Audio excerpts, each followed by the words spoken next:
What's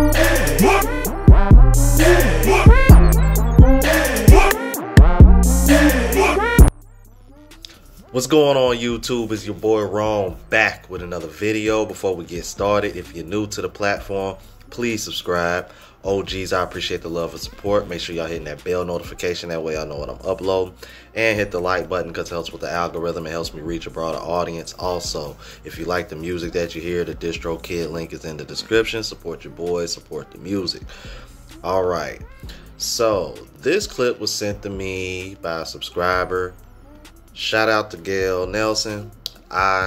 Gail Nelson, we gotta hit each other in the emails. I need to get you on my show.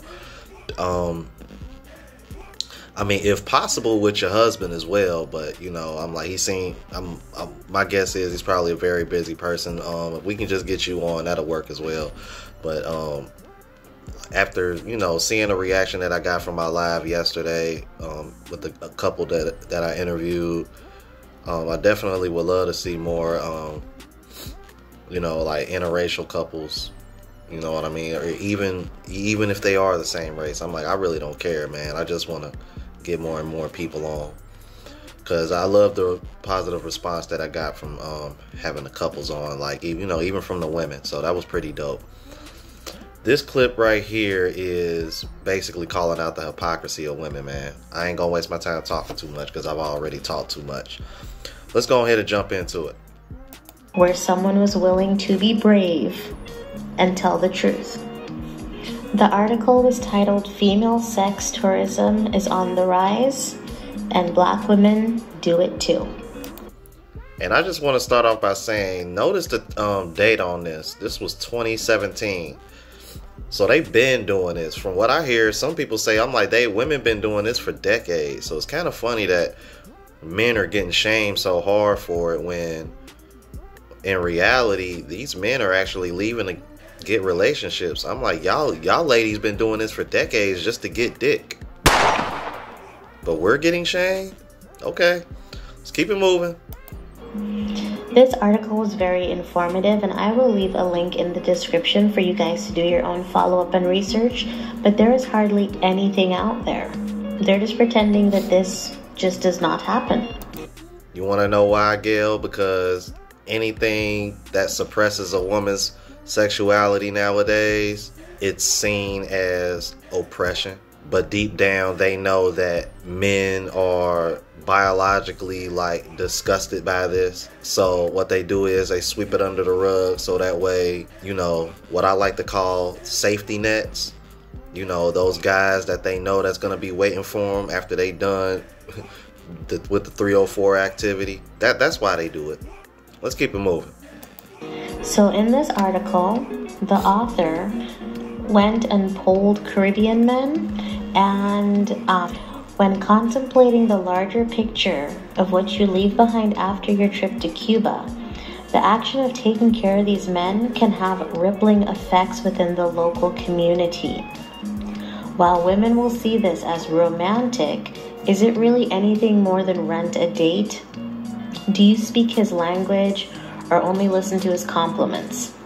Are you only hanging out with him in tourist zones where without you he would not usually be welcomed? What do you know about his family, kids, girlfriend, or wife? They're going overseas and paying for fantasies. In a lot of ways, female sex tourism is not seen as evil.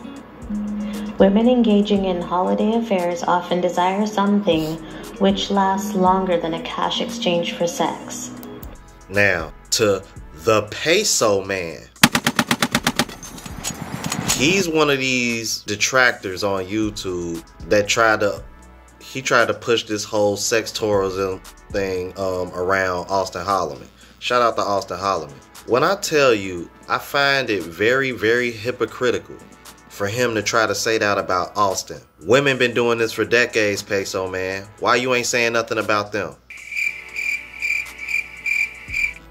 Right, but you want to accuse me of running a fake narrative. Bruh. Get the French toast out of here. Ain't nothing fake about this. Y'all been doing this for women been doing this for a long time, bro. Let's keep it moving.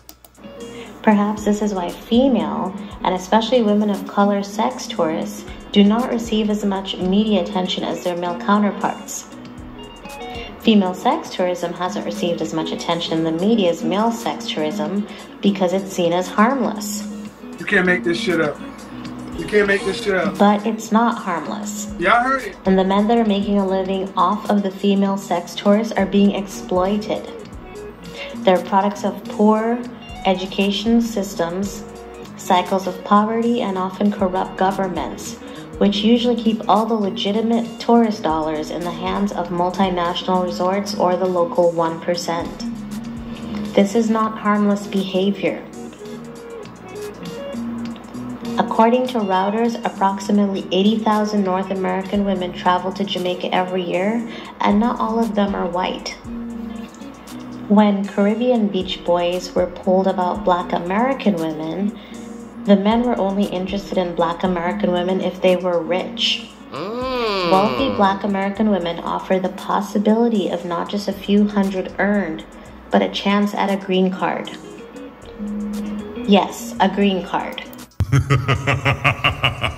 You lose. But what is one of the biggest things we hear in this space a lot, you guys? Them women just trying to get a green card. Them women only interested in you and money. Miss Gail Nelson literally just read off an article telling you that the Caribbean guys in particular only wanted wealthy Black women. You can't make this shit up. So it's fitting that she has the Stella Got a Groove back picture sitting up here. Because Tay Diggs' character was what, 21, 22? Stella was in her 40s, successful, doing well for herself. See what's going on here? It's almost as if like when they made that movie, they was trying to tell on women without telling on women. That movie is a whole dry snitch movement. But in all seriousness though, women have been doing this for a while. I did a video where white women were going to, I think, Ghana or something. And then you see what these women look like and you're like, oh, it makes sense. I'm like, these women are well past the wall, out of shape. Like, ain't nobody trying to take them seriously like that. So they go to these other countries where the men will accept them as are. Meanwhile, y'all over here trying to shame passport bros. I'm like, these guys are actually going to these other countries, starting businesses, starting serious relationships. I literally just interviewed newlyweds last night. You know, the brother is from Kansas City. His wife is from Barranquilla. Which I'm like, after that interview last night, I'm like, I'm seriously considering going to Colombia first again. So they need to stop this, man. I'm like, and like Gail Nelson said, man, if y'all gonna try to sit over here and shame men for doing this, I'm like, y'all need to hold yourselves accountable too. But wait, I forgot y'all allergic to that, so that ain't gonna happen. Let me know what y'all think about this, fellas. I found this very interesting. Shout out to Gail Nelson for this. This was dope. All right, and please subscribe to her channel. Congratulations on cracking 3,000, Miss Gail. All right, if you're new to the platform, please subscribe. OGs, I appreciate the love and support. Make sure y'all hitting that bell notification. That way y'all know what I'm uploading. And hit the like button because it helps with the algorithm. It helps me reach a broader audience. Until the next video, y'all. Deuces.